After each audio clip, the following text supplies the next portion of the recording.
कहानी की शुरुआत होती है जहाँ पूरा शहर हमेशा की तरह बिजी है। लोग अपने अपने कामों पे जा रहे हैं। ट्रेन के अंदर एक लड़की अपने स्टॉप पर उतरने के लिए दूसरे पैसेंजर से टकराते हुए एक्सक्यूज मी कर रही होती है। यूई उसे बाहर निकालने में दिक्कत महसूस करते हुए देखती है और उस लड़की की जगह घुस करके मदद करने लगती है। आंखों में रिस्पेक्ट लिए वो लड़की थैंक्स एक्सप्रेस करती है और ट्रेन से उतर जाती है। बाहर निकल वो लड़की गहरी सांसें लेती है।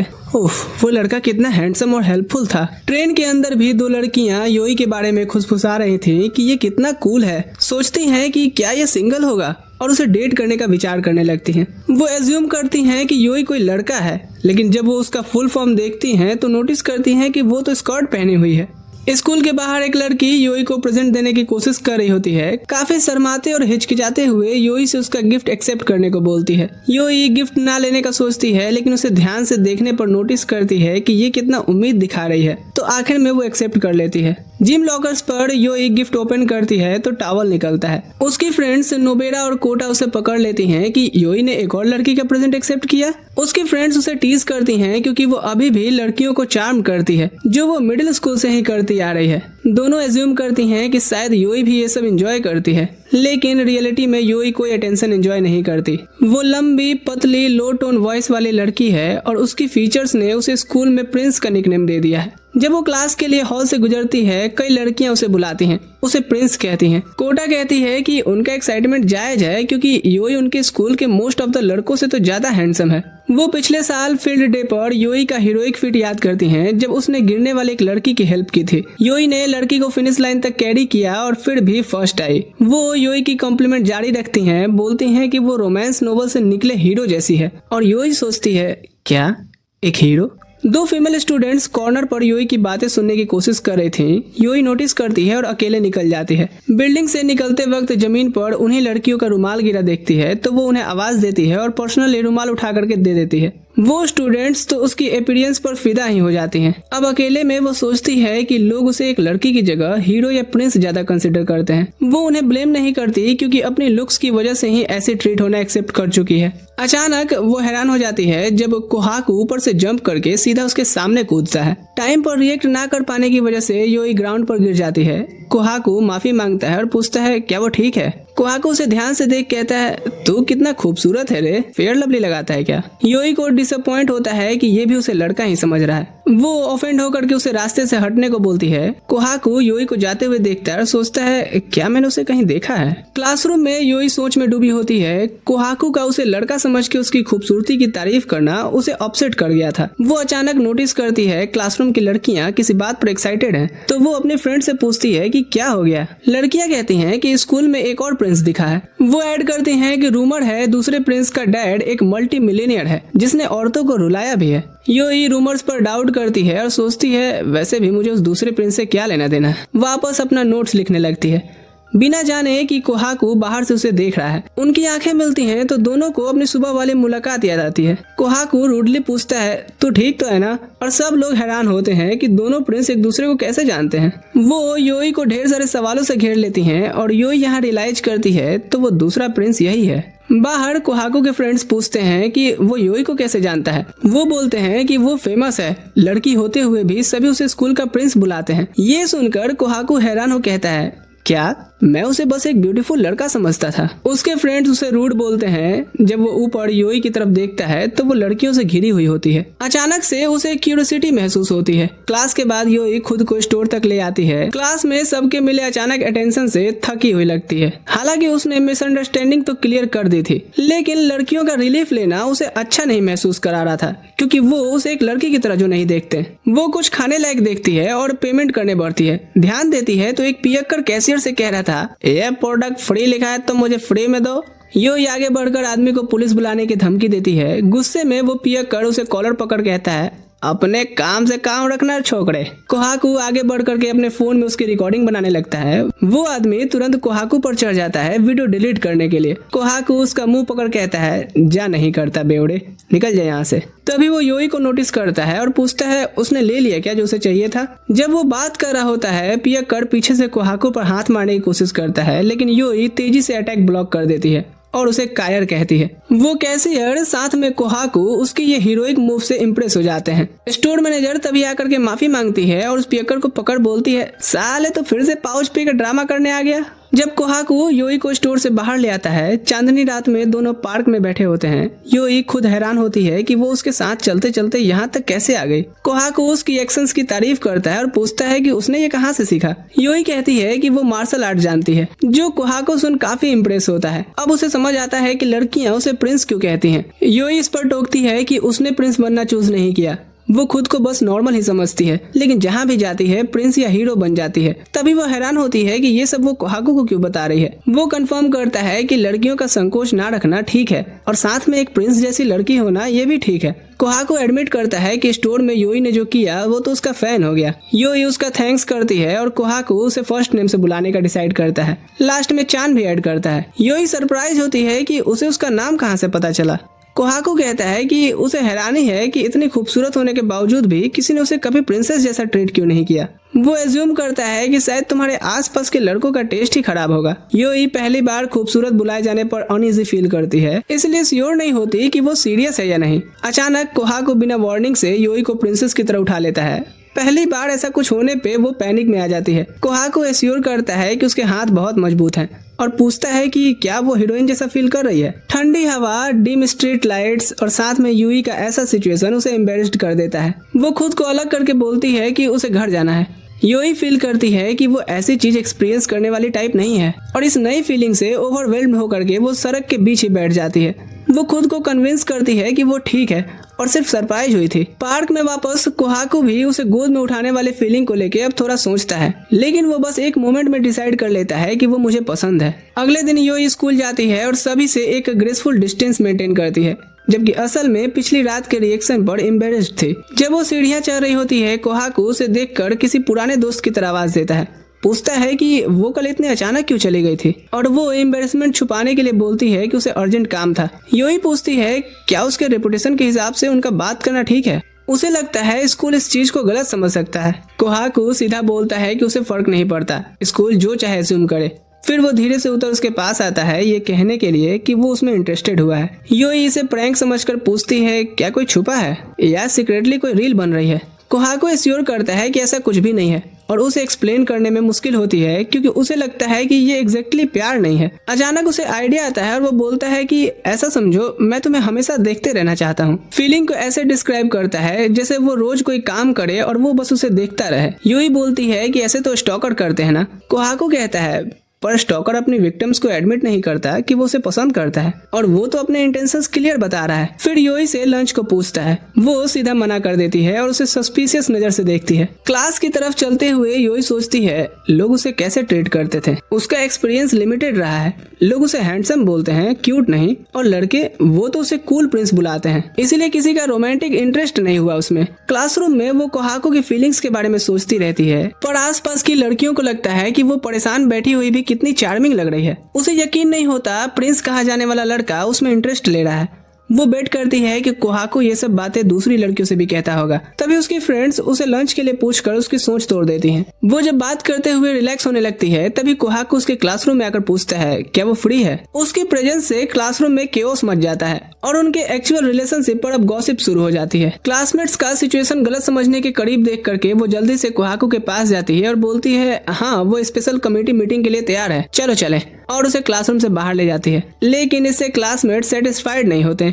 कोहाकू योई को एक खाली क्लासरूम में ले जाता है। जानता है कि वो नहीं चाहती कोई उन्हें साथ में देखे। ये जान करके कि वो बस उसके साथ लंच करना चाहता है, वो उसकी रिक्वेस्ट मान लेती है, लेकिन डिसाइड करती है कि जल्दी फिनिश करेगी ताकि अपने क्लासरूम वापस जा सके। वो अपना लंच बॉक्स टेबल पर खोलती है और खाने की तैयारी करती है, लेकिन कोहाकू सिर्फ विंडो के पास जूस सिप लेते हुए उसे देख रहा होता है। वो उसे बैठने को बोलती है, लेकिन हैरान होती है जब वो सीधा उसके सामने आके बैठ जाता है। इनिशियल शॉक के बाद भी उसे रियलाइज होता है कि ये मेरे कंफर्टेबल होने का वेट कर रहा था। वो उसे थोड़ी देर और ऑब्जर्व करती है और नोटिस करती है कि उसकी लंबी उंगलियां और चेहरा पास से कितना अच्छा दिखता है। वो अभी के लिए थॉट साइड में रखती है और कड़ी राइस पे डालती है। कोहाकू कहता है कि उसका लंच कितना वेल प्रिपेयर्ड लग रहा है और योई बताती है कि उसकी फैमिली का कड़ी रेस्टोरेंट है। कोहाकू कहता है कि वो कभी किसी कड़ी रेस्टोरेंट वाले से नहीं मिला। योई एडमिट करती है कि वो भी ओपनली नहीं बताती क्योंकि उसे डर है कि कोई और निकनेम मिल जाएगा। कोहाकू कहता है जैसे, और प्रॉमिस करता है कि नहीं हंसेगा। नर्वसली वो कहती है क्या पता लोग उसे फिर कड़ी प्रिंस बुलाने लगे।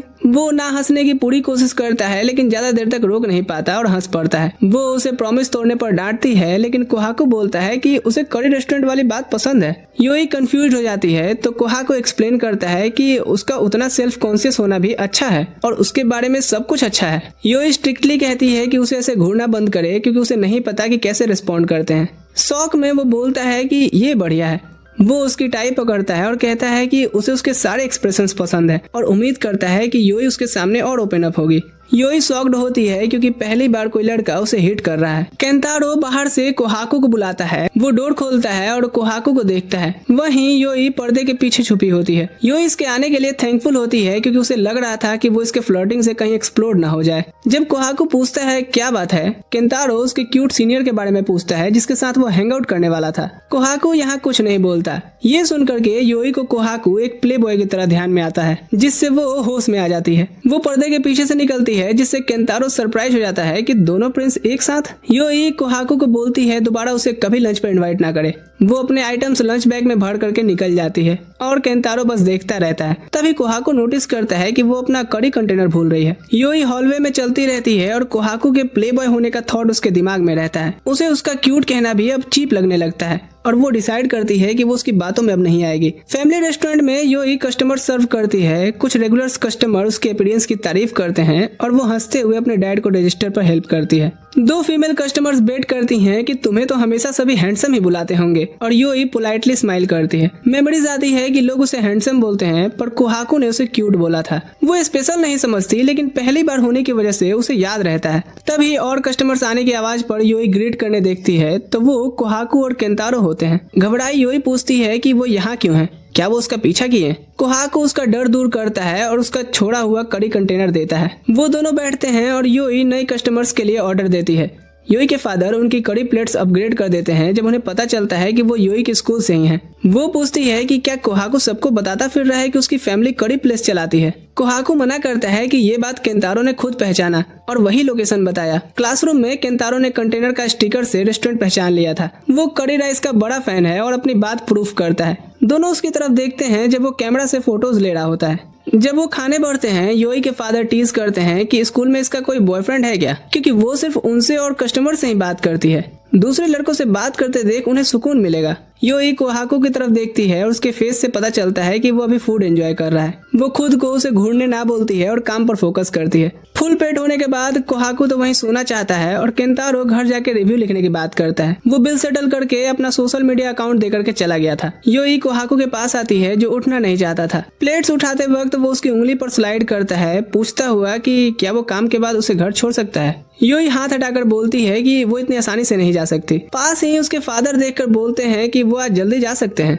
बाहर वो उसे 9 बजे तक घर आने को बोलते हैं और चले जाते हैं। कोहाकू बोलता है कि तुम तो अपने डैड के काफी क्लोज लगती हो और कड़ी की तारीफ भी करता है। दोनों साथ चलते हैं और यूई क्यूरियोसिटी बस उस सीनियर से हैंगआउट के प्लान के बारे में पूछती है। कोहाकू कहता है कि उसने मना कर दिया क्योंकि कड़ी कंटेनर वापस करना ज्यादा जरूरी था। यूई कहती है कि वो किसी और दिन भी तो वापस कर सकता था, इसके लिए किसी लड़की से किया प्रॉमिस तोड़ना अच्छा बात नहीं।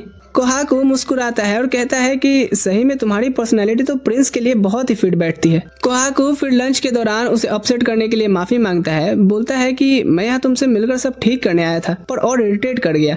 यूई समझाने की कोशिश करती है कि वो गुस्सा नहीं है लेकिन पर उसके आगे अब क्या बोले सूझ ही नहीं रहा था। तभी अचानक तेज बारिश शुरू हो जाती है। कोहाकू उसे भागने को बोलता है और पीछे आने को कहता है। उसे एक बड़े घर ले आता है। यूई जल्दी समझ जाती है कि ये असल में कोहाकू का घर है। वो उसे अंदर बुलाता है ताकि उसे सर्दी ना हो। भींगी हुई यूई कोहाकू के पुराने कपड़े चेंज करने के लिए लेती है। इधर उधर देखते हुए वो पूछती है कि इतना बड़ा घर, और कोहाकू जवाब देता है कि उसके दद्दू कंपनी के प्रेसिडेंट हैं। चेंज करते वक्त यूई को नोबेरा की कही वो बात याद आती है, मल्टी मिलियनेयर वाली। वो सोचती है लेकिन कोहाकू वैसा बिल्कुल बिहेव नहीं करता। लंच भी उसका नॉर्मल स्टूडेंट जैसा होता है। वो बाथरूम से निकलती है और कोहाकू के कपड़े नेचुरली उस पर अच्छे लग रहे थे। वो आगे बढ़ता है उसकी तारीफ करते हुए तो यूई सेल्फ डिफेंस स्टैंड से उसे रोक देती है। वो कहता है रिलैक्स रहे क्योंकि वो सिर्फ चाय बनाने जा रहा है। यूई फिर से इधर उधर देखती है और सोचती है क्या वो अकेला रहता है। वो पूछती है कि क्या उसे स्कूल में प्रिंस उसकी दौलत की वजह से बोला जाता है। कोहाकू अपने निकनेम का रीजन बेवकूफी बताता है कि वो तो स्कूल में लो की रहना चाहता है और बताता है कि उसने सीनियर का इनविटेशन भी पहले ही मना कर दिया था क्योंकि उसे कभी हैंगआउट एग्री नहीं किया। यूई रियलाइज करती है कि वो कितना गलत एजम्पशन में थी। शर्मिंदा होकर वो झुककर माफी मांगती है क्योंकि वो जल्दी ही कंक्लूजन पर पहुंच गई थी। कोहाकू बात टाल देता है लेकिन यूई उसी बात पर रहती है कि उसे लड़कों का एक्सपीरियंस बिल्कुल भी नहीं है और इसीलिए वो अनकंफर्टेबल हो जाती है। ये छुपाने के लिए ही वो जानबूझकर के कोल्ड बिहेव करती है। वो एडमिट करती है कि पहली बार किसी लड़के ने उसमें इंटरेस्ट दिखाया है और उसे समझ नहीं आ रहा कि कैसे हैंडल करे। अपॉलॉजी के बाद कोहाकू अपनी उंगली उसकी उंगली से जोड़ता है और डिस्टेंस कम करता है और उससे पूछता है कि क्या उसने उसके करीब आके ठीक किया और यूई यहाँ बिल्कुल फ्रीज हो जाती है। ये ऑकवर्ड साइलेंस यूई के फोन के रिंगटोन से टूट जाता है। उसके डैड का कॉल था। देर समझकर यूई बोलती है कि उसे घर जाना होगा। कोहाकू इंसिस्ट करता है कि वो उसे छोड़ देगा। वापस चलते वक्त वो कोहाकू को एश्योर करती है कि वो उसके घर पे थी, ये बात कभी नहीं छेड़ेंगे। कोहाकू कहता है कोई बात नहीं क्योंकि वो लोग एक्चुअली एक कॉन्डो में रहते हैं जो उनका डेकोय होम है, इसलिए ये बात वैसे भी कभी कोई नहीं जानेगा। यूई उसे हैरानी से देखती है उसके कैरेक्टर को और पूछती है क्या उसका ये याद रखना ठीक है। और कोहाकू कहता है कि अगर वो उसे मारना भी चाहे तो वो मान लेगा क्योंकि आखिरी चीज जो वो देखेगा वो उसका खूबसूरत चेहरा होगा। यूई कहती है कि तुम कुछ ज्यादा नहीं बोलते और कोहाकू कहता है अरे वो वाला मजाक था और बोलता है कि जब भी वो ओवर करने लगे तो उसे टोक दिया करे वरना वो पागल लगेगा। दोनों कन्वीनियंस स्टोर पर अलग होने का डिसाइड करते हैं और यूई कहती है कि उसे कोहाकू को छोड़ने जाना चाहिए। इस पर कोहाकू कहता है तो फिर मेरा तुम्हें घर छोड़ने का क्या मतलब बना। फिर वो उसे कहता है कि उसे फर्स्ट नेम से बुलाए और कन्फेस करता है कि उसकी फीलिंग उसके लिए शायद प्यार के बहुत करीब है। यूई उसे जाते देखती है उस कन्फेशन और अपनी फीलिंग्स से हैरान। स्कूल में नोबेरा और कोता यूई के कोहाकू वाले एक्सपीरियंस पर एक्साइटेड होते हैं। वो उसके रिलेशनशिप के बारे में और पूछते हैं जिससे यूई को जवाब देना मुश्किल होने लगता है। फिर भी दोनों प्रिंस का साथ होना दोनों लड़कियों को एक्साइटेड करता है, खास करके नोबेरा का जो बीएल ज्यादा देखती है। यूई की नेचर देख करके उन्हें लगता है कि असर्टिव और एक्सपीरियंस्ड कोहाकू ही यूई के लिए परफेक्ट मैच हो सकता है। यूई बात को टालती रहती है और नोबेरा बोलती है पहले नफरत बाद में रोमांस, ये तो और स्पाइसी होगा। उन्हें लगता है यूई को स्पेशल ट्रीटमेंट मिल रहा है क्योंकि कोहाकू आमतौर पर लड़कियों से इंडिफरेंट रहता है और अगर वो साथ हुए तो इसे किस्मत कह सकते हैं। इससे यूई खाते वक्त खांस देती है। यूई का कोहाकू के बारे में इंप्रेशन बदल गया है लेकिन वो अभी भी डाउट करती है कि वो सीरियस है भी या नहीं। ड्रिंक खरीदते वक्त लड़कियां कोहाकू को बुलाती हैं। वो पोजेस बनाता है जिससे वो एक्साइटेड हो जाती हैं। दूसरी लड़की आती है और कहती है क्या उसने सीनियर को मना किया जो उसे हैंग आउट करने के लिए बोली थी। फिर वो उसे अपने साथ चलने को कहती है लेकिन वो मना कर देता है और कहता है कि वो बिजी है। वो मजाक में बोलती हैं शायद रीजन यूई है और कहती है कि वो ज्यादा लड़के जैसे नहीं दिखती। कोहाकू को उसका टोन बिल्कुल पसंद नहीं आता और वो उन्हें सीधा अगली बोल देता है और वो उसे गाली देकर के चली जाती हैं। सान और केंतारो बोलते हैं कि वो लड़कियों के साथ थोड़ा ज्यादा हार्श नहीं रहता। दोनों सोचते हैं तो फिर कोहाकू का यूई में अचानक इंटरेस्ट क्यों है जब वो उसकी यूजुअल टाइप से अपोजिट है। कोहाकू रुक कर बोलता है अजीब है। अरे अजीब है यूई में किसी लड़के का इंटरेस्ट ना दिखाना। उसके लिए तो यूई का अपीयरेंस ही क्यूरियोसिटी जगाने के लिए काफी है और वो लड़कों से बात करते वक्त कैसे बिहेव करती है वो तो इंटरेस्टिंग है। वो बोलता रहता है जब तक सान उसे रोक नहीं देता कि हाँ समझ गया अब तू ओवर कर रहा है। सान मानता है कि ये एक इम्प्योर थॉट्स है जो कोहाकू को पहला मूव करने पर मजबूर कर रहे हैं। कोहाकू अपने दोस्तों की कमेंट्स की परवाह न करते हुए क्लास स्किप करने का डिसाइड करता है। वो यूई के बारे में क्यूरियस रहता है और सोचता है कि कोई उसकी खूबसूरती पे क्यों नहीं रुकता। उसके लिए यूई कोई ऐसी है जिसे देखकर कोई भी बस रुक करके देखता रहे। वो सोचता है कि उसके बारे में ज्यादा जानने की इच्छा इम्प्योर कैसे हो सकती है।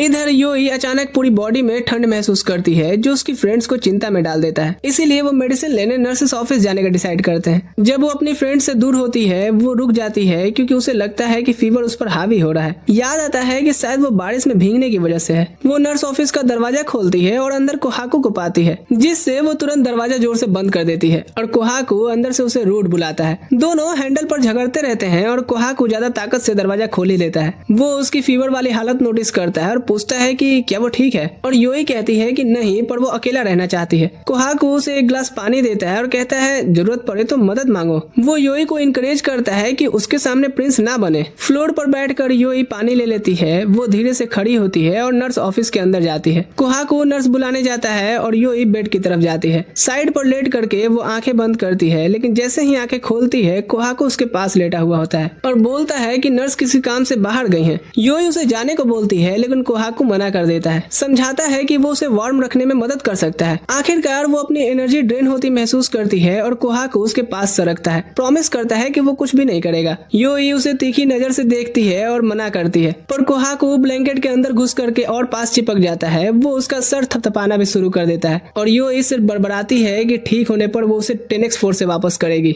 वो उसे डांटता है कि ऐसी हालत में उसे घर पे होना चाहिए, लेकिन यूई तो अपना कभी एब्सेंट ना होने का रिकॉर्ड खराब नहीं करना चाहती थी। बात करते करते यूई धीरे धीरे इस पोजीशन में कंफर्टेबल महसूस करने लगती है। कोहाको नोटिस करता है और कहता है कि ऐसा हग करना बिल्ली को हग करने जैसा लग रहा है और यूई सच में ऐसा इमेजिन करने लगती है। दोनों स्कूल के एंड तक सीधा सो के उठते हैं और कोहाको इंसिस्ट करता है कि वो उसे घर तक छोड़ देगा। जब वो अपनी चीजें लाने जाता है वो नोटिस करती है उसका बैग बेड साइड टेबल पर एक नोट के साथ रखा हुआ है। नोट उसके फ्रेंड्स का है जो उसे चेक करने आई थी और उसे कोहाको के साथ सोता देख करके उन्होंने उसकी चीजें छोड़ दी और लिखा कि वो कोहाको के साथ सोते हुए काफी क्यूट लग रही थी। यूई भी सोचती है कि वो कोहाको के साथ ये क्या कर रही है। दोनों स्कूल ग्राउंड छोड़ते हैं और कोहाको उसे खाने पे इनवाइट करता है, लेकिन यूई सीधा घर जाने पर जोर देती है। उसे अचानक लगता है कि वो उसके साथ चलने की आदत डाल रही है। फिर कोहाको उसे सरप्राइज करता है बोल करके कि उसके साथ सोना कंफर्टेबल था। यूई इस बात से अनकंफर्टेबल महसूस करती है, लेकिन कोहाको कहता है कि सोल में ढूंढने का सही पार्ट आ गया है, जो उसे अपनी फ्रेंड्स की बात याद दिलाता है। क्यूरियस यूई कोहाको से पूछती है कि क्या वो किस्मत में बिलीव करता है, जिस पर वो कहता है कि आजमाने में क्या जाता है। कहता है कि ये पता चल जाएगा एक दूसरे को डेट करके।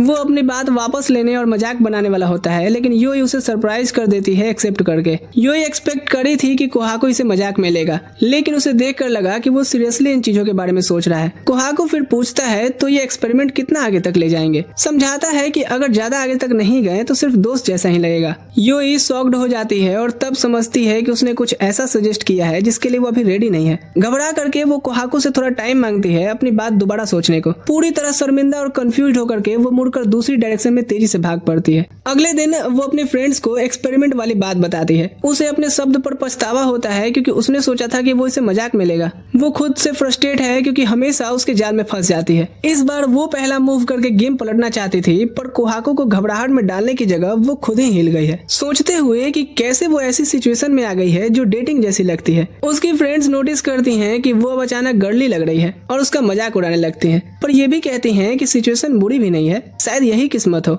जब यूई किस्मत के आइडिया पर सोच रही होती है, अचानक लड़कियों में हंगामा सुनती है। कोहाको खुली क्लासरूम विंडो पर दिखाई देता है और कैजुअली उससे बात करने को कहता है और वो सुनने लगती है कि क्लासमेट्स तुरंत एजम्पशंस बनाने लगे हैं। इस एम्बैरेसिंग ऑरा में भी वो खड़ी होती है और क्लियर करती है कि वो उससे कुछ सीरियस बात करेगी। कोर्टयार्ड में वो कोहाको से कहती है कि उसकी क्लासरूम में आना बंद करे और पूछती है कि क्या वो साथ में बॉडीगार्ड लेके घूमता है। उसके दोस्त केंटारो और सान अपना इंट्रो देते हैं, जबकि यूई अपनी खुद की फ्रेंड्स को भी बुलाती है जो झाड़ियों के पीछे छुपकर सुन रही थी। कोहाको खुद ही लड़कियों के पास जाता है और वो अपना परिचय देती हैं। वो दोनों के कंधों पर हाथ रखकर कहता है कि हे, तुम दोनों को तो मैं पहले भी यूई के पास देख चुका हूँ। आखिर पॉइंट पर वापस आकर के कोहाको यूई से पूछता है कि क्या उसने उनके डेटिंग के आइडिया पर सोचा। ये चीज तुरंत उनके फ्रेंड्स को क्यूरियस कर देता है। यूई मानती है कि उसने सोचा और एक कॉन्ट्रैक्ट निकालती है जो उसने बनाया है। सबको सरप्राइज करते हुए जोर से पढ़ना शुरू करती है। लगता है जैसे यूई रिलेशनशिप से एग्री कर रही है, लेकिन इतने लिमिट्स रूल, ऐसा लगता है कोई कानूनी किताब पढ़ रही हो। लड़के उसकी फ्रेंड्स से पूछते हैं कि क्या यूई हमेशा से इतनी स्ट्रिक्ट है, और लड़कियां कहती हैं हाँ ये ऐसी ही है। यूई के कॉन्ट्रैक्ट पढ़ लेने के बाद कोहाको पूछता है कि उसने सीधा अपनी बात वापस क्यों नहीं ले ली। कॉन्फिडेंस के साथ यूई जवाब देती है कि उसे हार मानना पसंद नहीं, चाहे वो कोई भी फील्ड हो, और ये जवाब तो कोहाको को उस पर थोड़ा और फिदा कर देता है। मुस्कुराकर वो डील सील करने को हाथ बढ़ाता है और दोनों हाथ मिलाते हैं। उनके फ्रेंड्स हैरान रह जाते हैं क्योंकि सीन रिलेशनशिप की शुरुआत कम और बैटल की शुरुआत ज्यादा लग रही थी। बिल बजती है, ग्रुप क्लास लौटने को तैयार होते हैं, लेकिन कोहाको अचानक यूई को अलग ले जाता है। कहता है कि कुछ प्राइवेटली बात करनी है। उनके फ्रेंड्स बिना डिस्टर्ब किए चले जाते हैं और तब कोहाको कहता है वैसे कोई इंपॉर्टेंट बात नहीं है, वो सिर्फ उसके साथ थोड़ा टाइम अकेला बिताना चाहता है। यूई उसकी पकड़ से निकलने की कोशिश करती है, कॉन्ट्रैक्ट के स्किन टच रूल के खिलाफ इशारा करती है, लेकिन कोहाको आसानी से कहता है वो सिर्फ गुड टच कर रहा है। बेचैन महसूस करते हुए योई बोलती है कि उसने नोटिस किया है कि वो पॉजेसिव टाइप लगता है। कोहाकू चौंक जाता है और धीरे से अपना हाथ हटा लेता है। योई की बात उसे रियलाइज कराती है कि शायद वो आउट ऑफ कैरेक्टर जा रहा है। कहता है कि मेरे एक्साइटमेंट को गलत मत समझो, शायद ये इसलिए है क्योंकि वो पहली बार किसी को सच में चाह रहा है। जब योई उसे और एक्सप्लेन करने को कहती है तो वो बोलता है मुझे याद नहीं अभी मैंने क्या बोला। इशू को प्रेस करने का पॉइंट ना दे करके योई उसका कांटेक्ट इन्फॉर्मेशन मांगती है। कोहाकू देता है जो उसका नाम सिंपली के सेव करती है। तभी दूसरी बेल बजती है और योई जाने लगती है, लेकिन कोहाकू पूछता है कि क्या वो साथ घर चल सकते हैं। वो ऑफर सोचती है पर आखिर मना कर देती है, ये सोच करके कि लोग समझ जाएंगे। कोहाकू अपनी क्लास की तरफ चला जाता है, ये कहते हुए कि मेरा दिल अब तुम्हारे पास है, तो बस इतना याद रखना इसकी जिम्मेदारी भी तुम्हारी है। योई बेड पर लेटकर सोचती है कोहाकू कितनी आसानी से बॉयफ्रेंड के रोल में आ गया, जबकि वो खुद घबरा रही थी। जब योई आराम करने की कोशिश करती है उसका दिमाग बार बार वो सीन रिपीट करता है जब कोहाकू उसका नाम ले रहा था और वो अपने फैसले पर पैनिक करने लगती है। कोहाकू का कहना कि वो पहली बार किसी को चाहना शुरू कर रहा है उसके दिमाग में रहता है, जिससे वो ब्लश करती है। इधर कोहाकू अपने फ्रेंड्स के साथ अगले दिन खाना खा रहा होता है, तभी उसका फोन बजता है। चेक करते हैं उसे सड़क जाती है और सबको डरा देने के लिए वो फिर माफी मांगता है। इधर योई अपने फोन को डिसबिलीफ से देखती है कि उसने अभी कोहाकू को वीकेंड डेट पर बुलाने का मैसेज भेजा है। वो खुद को समझाने की कोशिश करती है कि किस्मत जैसी चीज इंसान खुद बनाता है।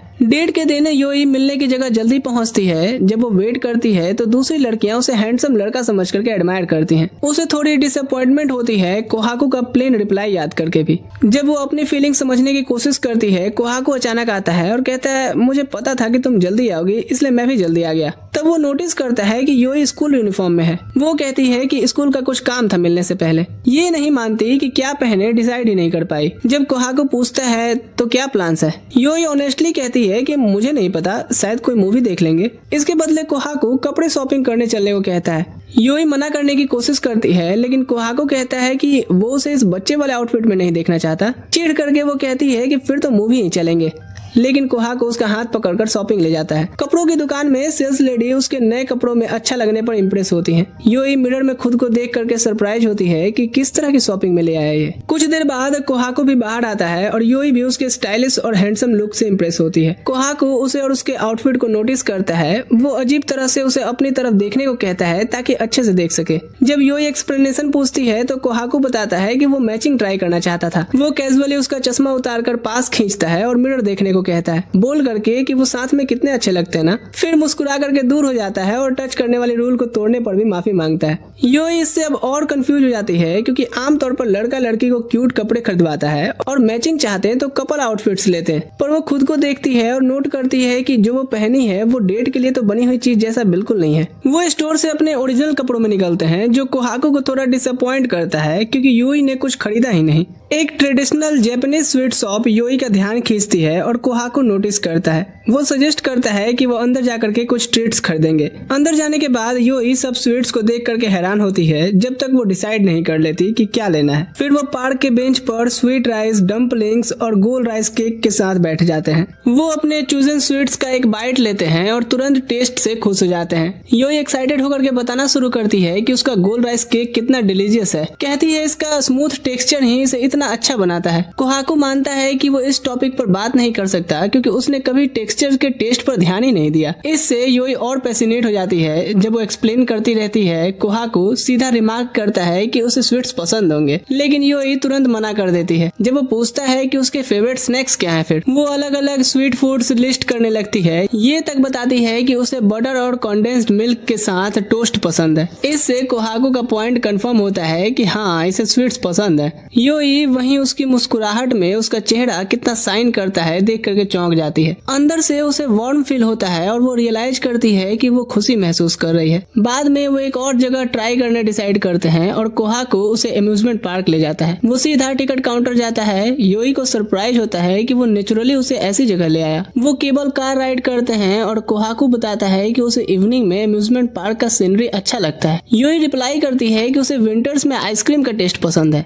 कोहाकू मुस्कुराता है कि यहाँ भी उसका स्वीट्स का प्यार फिर से दिख गया और योई से कहता है कि लोग खुद को उतना अच्छे से नहीं जानते जितना सामने वाला जान सकता है। योई पूछती है कि क्या उसकी डेट्स यूजुअली ऐसी ही होती हैं। वो एक्सेप्ट करता है कि नहीं, आज ऐसा पहली बार है। वो एक्सप्लेन करता है कि जब वो लड़कियों के साथ जाता है तो जैसा डेट्स वो चाहती हैं वो वही करता है, क्योंकि उसे खुद किसी चीज में इंटरेस्ट नहीं होता। लेकिन आज पहली बार उसने स्टोर में कपड़े ट्राई किए, क्योंकि वो नॉर्मली जो लोग दे देते हैं वो पहनता था। फिर वो उसे इस डेट के लिए थैंक्स बोलता है, क्योंकि उसने आज अपने मन का किया और उसे जेन्युइनली मजा आया। योई बोलते हुए उसके चेहरे को देखती है जो लाइट्स पड़ने पे और साइन कर रहे थे, जिससे वो मेमोराइज्ड हो जाती है। धीरे से बोलती है कि कल रात उसके सिंपल मैसेज रिप्लाई से वो थोड़ी डिसअपॉइंटेड है, लगा जैसे वो खुश नहीं है और उस पर वो बोझ डाल रही है। कोहाकू सरप्राइज होता है, रियलाइज करता है कि शायद इससे उसे हर्ट हुआ होगा। वो एक्सप्लेन करता है कि वो एक्चुअली एक्साइटेड था और तुरंत रिप्लाई किया था, वरना उसकी तो आदत है मैसेज पढ़ के बस छोड़ देने की। उसकी बात सुन के अब वो एम्बेरसमेंट फील करती है। राइड खत्म होने पर कोहाकू घर चलने को कहता है, दोनों साथ चलना शुरू करते हैं। वो सोचती है कि क्या डेट यहीं खत्म हो गया, उसे लगता है कि काफी लो नोट पर एंड हुआ। तभी कोहाकू कहता है कि हम कुछ खा के घर को निकलेंगे। वो लोगों को डम्पलिंग प्लेस की बात करते सुनते हैं और योई कहती है, डम्पलिंग्स साउंड्स गुड। कोहाकू कहता है देन फॉलो मी, और सोचता है कि डम्पलिंग्स से डेट एंड यूनिक होगा। लेकिन तभी योई को अचानक काम के लिए बुला लिया जाता है, क्योंकि रेस्टोरेंट पे स्टाफ कम थे। वो माफी मांगती है और दोनों करी रेस्टोरेंट की तरफ चलते हैं। योई कोहाकू को डिनर इनवाइट करके जाने बोलती है, तभी उसके फादर उन्हें देख लेते हैं। वो कोहाकू को पहचान लेते हैं और वो कैजुअली मानता है कि हाँ वो अब डेट कर रहे हैं। फादर एक्साइटेड होते हैं और पूछते हैं कोहाकू को योई क्यों पसंद आई। कोहाकू ऑनेस्टली कहता है कि रीजन इसका चेहरा है जो मैं हर रोज देखना चाहता हूँ। इस रिप्लाई से योई इरिटेट होती है कि क्या मुझ में चांद सितारे लगे हैं, और वो करी रेस्टोरेंट एंटर करते ही डोर जोर से बंद करती है। अगले दिन वो अपनी डेट फ्रेंड्स को बताती है, मानती है कि उसे मजा आया, जो उसे भी सरप्राइज करता है। अपनी कन्फेशन रियलाइज करते ही योई झूठ ना बोलने का डिसाइड करती है और रिपीट करती है कि उसने सच में कोहाकू के साथ टाइम एंजॉय किया। फिर भी अनश्योर है कि क्या यही प्यार है, क्योंकि कोहाकू ने तो कहा था कि अट्रैक्शन उसके फेस से शुरू हुआ। वो विंडो के बाहर कोहाकू को ग्रीट करते हुए देखती है, लेकिन पर्दे ढक देती है और कोहाकू उसकी ये रिएक्शन से थोड़ा सरप्राइज होता है। बाद में योई फ्रेंड्स के साथ क्लास जारी होती है, तभी वो उसे खाली कमरे में खींच लेता है और पूछता है कि वो उसे नाराज क्यों है। योई कहती है कि उसे उसके फादर को डेटिंग के बारे में बतानी नहीं चाहिए थी, लेकिन कोहाकू कहता है कि वो स्कूल के बाहर थे, इसलिए तुम्हारा कॉन्ट्रैक्ट अप्लाई नहीं होता। योई मानती है कि वैसे भी वो सच में डेट कर ही नहीं रहे, क्योंकि दोनों में से कोई भी सच में प्यार में नहीं है। वो उसका सामना करती है, कहती है कि अब तक उसने बस इतना बोला है कि उसे उसका चेहरा पसंद है। कोहाकू पॉइंट करता है कि हमारे एक्सपेरिमेंट का पर्पस ही ये समझना है कि प्यार क्या है। किसी वजह से ये सब कन्वर्सेशन योई को बेचैन करने लगती है, और जब वो कैजुअली उसे कुछ स्वीट स्नैक्स ऑफर करता है तो वो इरिटेट हो जाती है और उसे धक्का देके भाग जाती है। इससे अब वो और ज्यादा सरप्राइज हो गया था। लेकिन कोहाकू का उसका रिएक्शन जो भी हो, उसे उसके एक्सप्रेशंस देखने में दिलचस्पी होती है। योई सोचने लगती है कि कब से वो कोहाकू की इतनी परवाह करने लगी। वो सोचती है कि क्या कल की डेट से शुरू हुआ या नर्सेस ऑफिस वाले मोमेंट से। फिर भी वो रियलाइज करती है कि अब वो सच में चाहने लगी है कि सिर्फ कोहाकू उससे प्यार करे। इधर उसके फ्रेंड के रूम में सान कोहाकू के बैग में स्वीट्स देख करके अजीब समझता है, क्योंकि वो यूजुअली स्नैक्स नहीं रखता। जब पता चलता है कि कोहाकू को अब वो नहीं चाहिए तो सान वो स्वीट्स खुद ले लेता है। फिर वो पूछता है कि उसे योई में इतना इंटरेस्ट क्यों है। कोहाकू पहले उसे डिसअपॉइंट करता है बोल करके कि वो मेनली उसके चेहरे से अट्रैक्ट है। फिर भी वो मानता है कि वो अपनी फीलिंग्स फुली तरह से समझ नहीं पा रहा, लेकिन जब भी उसे देखता हूँ तो उसे नजर हटा ही नहीं पाता यार। और सोच करके वो ऐड करता है कि अगर वो कोई लड़का भी होती ना तब भी शायद वो ऐसा ही फील करता, उसे हमेशा अपने साथ रखता। जब कोहाकू बोलता है कि उसे देख करके उसके अंदर एक अलग ही ऊर्जा आ जाती है, केंतारो बोलता है कि शायद ये लव एट फर्स्ट साइट है। कोहाकू ये पॉसिबिलिटी सोचता है और पूछता है कि क्या मैं तुम लोगों से हमेशा उसकी ही बातें करता हूँ। सान कहता है कि बातें नहीं, तू उसका भजन करता है हमारे सामने, और हमें से इग्नोर फील होता है जब तू बात में उसे घुसाने लगता है। केंतारो ऐड करता है कि योई उन लड़कियों से अलग है जिनको कोहाकू यूजुअली डेट करता है, इसलिए लगता है कि कोहाकू सीरियसली प्यार में है। जब कोहाकू पूछता है कि क्या वो दोनों श्योर हैं, दोनों फ्रेंड मानते हैं कि उन्हें खुद प्यार का ज्यादा एक्सपीरियंस नहीं है, लेकिन वो मानते हैं कि तू वक्त के साथ समझ जाएगा कि ये चीज क्या है। इधर अपने रूम में योई उस पर चिल्लाने से परेशान होती है। उसे लगता है कि वो कितनी पैथेटिक लगी होगी और उसे डर है कि वो उसके बारे में बुरा सोचेगा, और सोचती है कि क्या अब उसे क्यूट बिहेव करना चाहिए, क्योंकि वो लड़की और उसकी गर्लफ्रेंड भी है। आखिर में वो डिसाइड करती है कि कल अच्छे से बस माफी मांग लूंगी, ये क्यूट व्यूट एक्ट करना मेरे से नहीं होगा। अगले दिन योई यूजुअल क्लासेस जाती है, लेकिन कुछ थोड़ा अलग लगता है। लंच तक उसे रियलाइज होता है कि कोहाकू पूरे दिन उसे परेशान करने नहीं आया। उसकी दोस्त उसके फेस एक्सप्रेशन नोटिस करके टीज करती हैं। उधर कोहाकू अपनी क्लास में लंच कर रहा होता है, जो उसके दोस्तों को हैरान करता है। और स्टूडेंट्स उसके पास जमा होने लगते हैं, उसे हैंग आउट के लिए बोलते हैं क्योंकि वो रेयरली ही दूसरों के साथ खाता है। लेकिन कोहाकू हिलने से मना करता है, बोलता है कि उसके पैर दुख रहे हैं। अचानक कोई बोलता है कि योई डोर पर उससे मिलने आई है। जैसे ही वो उसे देखता है तुरंत उठ के उसके पास चला जाता है। उसके दोस्त उसे अजीब नजर से देखते हैं कि साले का भी पैर दर्द दे रहा था ना। जब कोहाकू योई तक पहुंचता है वो अपने पैर के दर्द को छुपाने की भी कोशिश करता है। योई नर्वस फील करती है क्योंकि सब देख रहे थे। उसकी डिस्कम्फर्ट को देख कोहाकू उसे शांत जगह ले जाता है। योई मानती है कि वो सोच रही थी कि शायद कल की बात से वो अपसेट हुआ होगा। जब कोहाकू कहता है बिल्कुल नहीं, योई फिर भी डिसअपॉइंटमेंट फील करती है। कोहाकू अचानक जोइजा का जिक्र करता है, बोलता है कि डेट पे वो खा नहीं पाए। जब वो बाद में साथ में जोइजा खाने पूछता है, योई तुरंत हाँ बोल देती है और कहती है वो 7 बजे तक फ्री हो जाएगी। तो कोहाकू उसे मैसेज करने का प्रॉमिस करके चला जाता है। योई यहाँ खुद पर हैरान होती है कि आई थी तो वो उदास थी पर अब खुश लग रही है। शाम को कोहाकू उसे नजदीकी जोइजा रेस्टोरेंट ले जाता है और रिकमेंड करता है कि ये ट्राई करें क्योंकि वो यहाँ अक्सर आता है। ऑर्डर के बाद योई मानती है कि वो थोड़ी नर्वस है क्योंकि वो बाहर कम खाती है। कोहाकू कहता है कि वो रेस्टोरेंट्स में अक्सर खाता है क्योंकि उसे कुकिंग जो नहीं आती, यहाँ तक कि चावल भी सही से नहीं पका पाता। इससे योई को याद आता है कि वो अकेला रहता है और वो कुछ और भी पूछने वाली होती है कि तभी सान और केंटारो उन्हें देख लेते हैं और ग्रीट करते हैं। अंदर आते ही वो कोहाकू को टीज करते हैं और पूछते हैं ज्वाइन कर सकते हैं। क्योंकि केंटारो योई से बात करना चाहता था, कोहाकू मना कर देता है, जिससे योई सरप्राइज हो जाती है। जब सान केंटारो को ले जाता है, योई अभी भी कोहाकू की बात पर सोच रही होती है। फिर सान उससे उस स्नैक्स के लिए माफी मांगता है जो उसने खा गए थे, जो कोहाकू ने उसके लिए खरीदे थे। योई फिर से सरप्राइज हो जाती है जब उसे पता चलता है कि कोहाकू ने उसके लिए कुछ खरीदा था। वहीं कोहाकू तो उनका मोमेंट खराब करने के लिए इरिटेटेड लगता है। थोड़ी देर बाद उनका खाना सर्व होता है और योई की आंखें उसके सामने रखे प्लेट को देख करके चमक उठती है, पर वो अभी भी उसके दोस्तों के देखे जाने से सेल्फ कॉन्शियस महसूस कर रही थी। ये देख करके कोहाकू उसके पास आके बैठ जाता है और उनका विजन ब्लॉक कर देता है, कहते हुए कि शर्म नहीं आती, भूखी बच्ची को खाते हुए देखते हो। वहीं योई तो उसके इतने करीब होने से ओवरवेल्ड महसूस कर रही थी। कोहाकू पूछता है कि क्या वो ठीक है। वो कहती है ठीक है, लेकिन मानती है कि थोड़ी नर्वस है क्योंकि उसे किसी लड़के के इतने करीब रहने की आदत नहीं है। ये कहकर वो शर्मिंदा महसूस करती है, लेकिन कोहाकू मानता है कि वो भी थोड़ा नर्वस है। आराम से वो टेबल के नीचे उसका हाथ पकड़ लेता है। उस वक्त 2 लड़कियां रेस्टोरेंट में आती हैं और उनके बारे में गॉसिप करने लगती हैं। समझती हैं कि वो गे कपल्स हैं, जिससे घबरा करके योई तुरंत अपना हाथ खींच लेती है और अपना चेहरा भी मोड़ लेती। कहती है खाना ठंडा हो जाएगा। खाने के बाद वो साथ घर चलने लगते हैं। कोहाकू जोइजा प्लेस पर छोटी बात करने की कोशिश करता है और योई पहले जवाब देती है, लेकिन उसके ख्याल तुरंत कहीं और चले जाते हैं। वो जानती है रेस्टोरेंट में जो उसने किया उससे उनका रिश्ता टेंस हो सकता है। फिर भी कोहाकू बिल्कुल नॉर्मल बिहेव कर रहा है। वो सोचती है कि शायद वो ही ज्यादा सोच रही है। कोहाकू मुड़कर उसका सामना करता है और मानता है कि कल उसने जो कहा था तब से वो अपने फीलिंग्स के बारे में सोच रहा है। वो थोड़ा शर्माते हुए कहता है कि वो खुद अपने फीलिंग्स को लेकर के श्योर नहीं है और उससे माफी मांगता है। योई यहाँ उसकी तरफ देखने से मना करती है। उसके चेहरे पर हल्की सी उदासी थी क्योंकि उसे पता था कि कोहाकू ऐसा क्यों महसूस कर रहा है। अचानक कोहाकू उसके करीब आता है और पूछता है कि क्या वो कुछ कर सकता है। वो झुकता है जब तक उनके होंठ लगभग टच नहीं करते। उसे हैरानी होती है कि योई पीछे नहीं हटी। बिल्कुल पास आके वो रुक कर फिर पूछता है क्या वो सच में श्योर है। तब योई को समझ आता है कि क्या चल रहा है। वो उसे धक्का देती है और जल्दी से अपना मुंह ढक लेती है। कोहाकू गलत समझाता है कि वो जोइजा खाने के बाद उसकी सांस से परेशान है। अभी भी जो होने वाला था उसे ठीक करते हुए योई कोहाकू का दिया गम ले लेती है। फिर वो अपना हाथ बढ़ाता है, सजेस्ट करता है कि बाकी रास्ता साथ चल करके घर जाएं।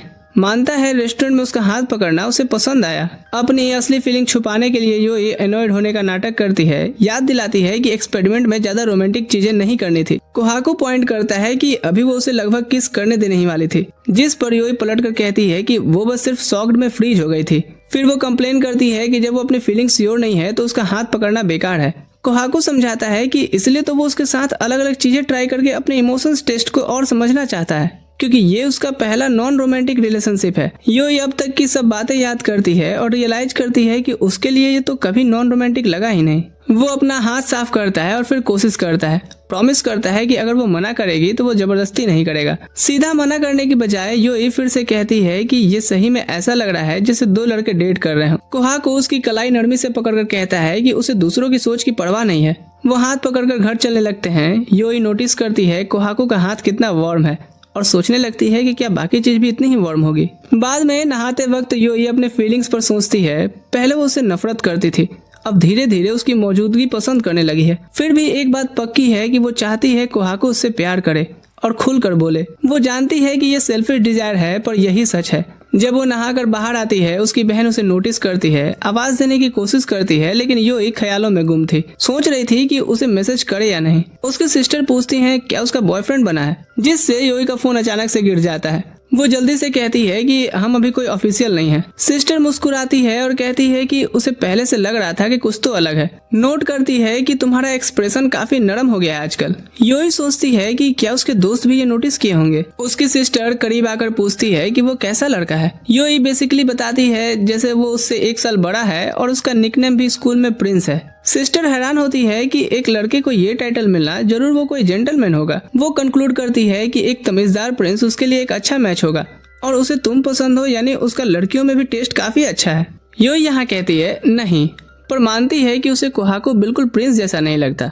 इसी दौरान इधर कोहाको योई के ओल्ड चैट्स पढ़ रहा होता है और याद करता है कि वो लगभग उसे किस करने ही वाला था। ये सोच के वो मुस्कुराता है कि योई ने उसे रोका नहीं और वो तो उसे बिना हिचकिचाहट किस कर देता। अगले दिन लॉकर रूम में कोहाको और उसके फ्रेंड्स योई को देखते हैं। सान सबसे पहले उसे ग्रीट करता है, लेकिन यहाँ कोहाको भी था और वो अभी उसे फेस करना सही नहीं समझती। वो कुछ करना है का बहाना बनाती है और जल्दी से निकल जाती है, जिससे सान और केंटारो हैरान हो जाते हैं। बाद में योई स्कूल में संभल कर चलती है कि उसे कोहाको न दिख जाए और वो उसका बिहेवियर नोटिस कर लेता है। उसे पकड़ लेता है और पूछता है क्या वो उसे अवॉइड कर रही है।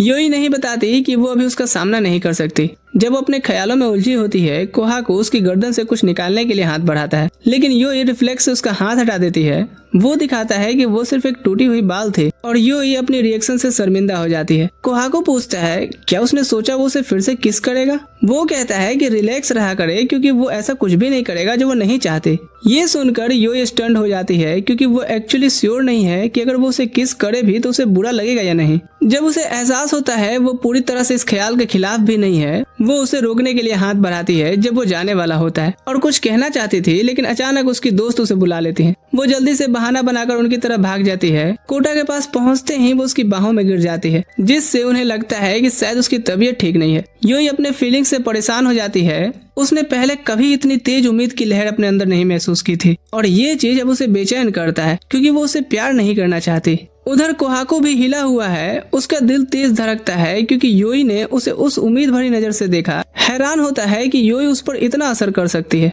शाम को तकुदो नाम का एक स्टूडेंट योई के रेस्टोरेंट पर पार्ट टाइम जॉब के लिए कॉल करता है। बास्केटबॉल क्लास में योई अपने स्किल्स से सब लड़कियों को इम्प्रेस करती है। उसके फ्रेंड्स मजाक करते हैं कि उसके अंदर की प्रिंस की पावर फुल्ली एक्टिवेट हो गई है। पूरे दिन वो नोटिस करते हैं कि योई अपने प्रिंस रोल में यूजुअल से भी ज्यादा परफेक्ट लग रही है, इतना कि लगता है उसके दिमाग में कुछ चल रहा है। लंच पर जब योई ड्रिंक लेने लाइन में खड़ी होती है, उसके फ्रेंड्स पूछती हैं क्या बात है। योई पहले कंफ्यूज होती है, तभी एक स्टूडेंट को जोइजा बोलते सुनती है। ये शब्द तुरंत उसे कोहाको के साथ वाले ऑलमोस्ट किस की याद दिलाता है और वो तुरंत निकल जाती है। अब उनकी दोस्त पक्का मान लेती हैं कि कुछ तो हुआ है। वो कोर्टयार्ड में पहुंचती है जहां कुछ लड़कियां शटल कॉक निकालने में स्ट्रगल कर रही थी। योई आसानी से हाथ बढ़ाकर निकाल देती है। इस प्रिंसली एक्ट से पास के स्टूडेंट्स का ध्यान उस पर जाता है और वो गॉसिप करते हैं, खास करके उसके लड़के जैसे अपीयरेंस पर। कुछ पल के लिए योई को नॉर्मल महसूस होता है, लेकिन जब वो कोहाको के बारे में बातें सुनती है तो फिर से शर्माने लगती है। समझ जाती है कि उससे मिलने के बाद उसके अंदर कुछ बदल गया है। वो हल्का सा अपने सर पर मारकर ख्याल भगाने की कोशिश करती है। इतना तक चाहती है कि उसकी यादें भी उसके दिमाग से मिटा दे। इस दौरान कोहाको रूफटॉप पर फ्रेंड्स के साथ लंच कर रहा होता है। वो सोचते हैं कि वो आज योई को परेशान करने क्यों नहीं गया और अंदाजा लगाते हैं कि उसने फिर कुछ गलत किया होगा। कोहाको कहता है कि मुझे नहीं पता मेरी प्रेजेंस उसे अपसेट करती है या नहीं। वो उनकी लास्ट मीटिंग याद करता है और सोचता है कि अगर उसने खुद को रोका ना होता तो क्या होता। उसे समझ आता है कि पहली बार कोई इतनी देर तक उसके दिमाग में बसा है। वो सोचता है कि उसे पहले डेटिंग कितनी सिंपल लगती थी, ब्रेकअप्स के बाद भी वो जल्दी आगे बढ़ जाता या उसका इंटरेस्ट खत्म हो जाता, लेकिन योई के साथ वो अजीब सी सेंटिमेंटल फीलिंग्स महसूस करता है। सोचते सोचते वो एक्साइटेड सा हो जाता है। तभी उसके दोस्त याद दिलाते हैं कि अबे लंच ब्रेक खत्म होने वाला है। स्कूल खत्म होने तक कोटा थोड़ी डिसअपॉइंटेड लगती है कि आज कोहाको नहीं आया, लेकिन योई कहती है कि ये अच्छी बात ही है।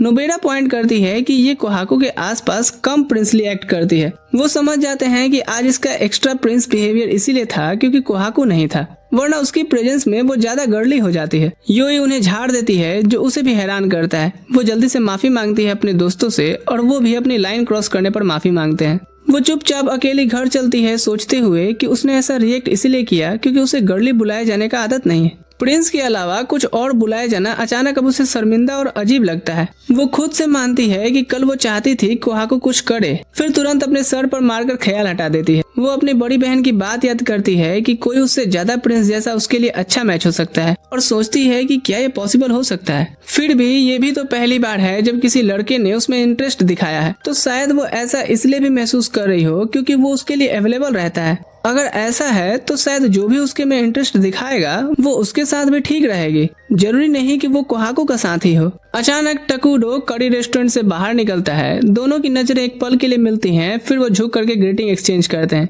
टकुडो फिर दूसरी तरफ चला जाता है। योई सोचती है कि क्या वो इस लड़के को कहीं देख चुकी है। अगला दिन लाइब्रेरी में क्लास के लिए पढ़ते वक्त योई के फ्रेंड्स स्कूल के बारे में हैंगआउट की बात करते हैं। योई मना करती है, समझाती है कि वो काम में एक्स्ट्रा टाइम निकालती है ताकि बिजी और डिस्ट्रैक्टेड रहे। थोड़ी देर बाद एक टीचर लाइब्रेरियन से पूछता है कि क्या उसकी क्लास भी लाइब्रेरी यूज कर सकती है। परमिशन मिलते ही स्टूडेंट्स में एक्साइटमेंट फैल जाती है जब वो देखते हैं कि ये कोहाको की क्लास है।